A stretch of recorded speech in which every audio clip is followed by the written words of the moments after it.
Hello friends, अस्सलाम वालेकुम। उम्मीद करती हूँ आप सब खुश और खैरियत से होंगे। तो आज जो कहानी मैं आपको सुनाने जा रही हूँ वो है चूहे और शेर की कहानी। तो कहानी स्टार्ट करने से पहले आप मेरा चैनल लाइक और सब्सक्राइब करना मत भूलिएगा। तो आइए कहानी स्टार्ट करते हैं। एक दफ़ा का जिक्र है कि एक जंगल में एक शेर रहता था। एक दिन वो शेर सो रहा था कि अचानक वहाँ एक चूहा आ गया और शेर के बालों में घुसकर खेलने लगा। अचानक शेर की आंख खुल गई। इसने चूहे को पकड़ लिया। चूहा डर गया।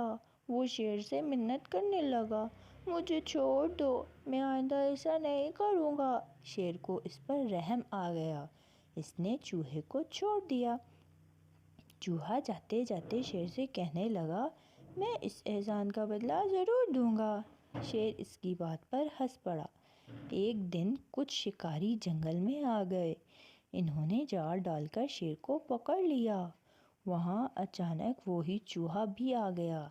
इसने अपने दांतों से जाल को काटना शुरू कर दिया। इस तरह शेर आज़ाद हो गया। शेर ने चूहे का शुक्रिया अदा किया। चूहे ने कहा, कोई बात नहीं, एक दिन आपने मेरी मदद की थी और आज मैंने आपकी मदद कर दी।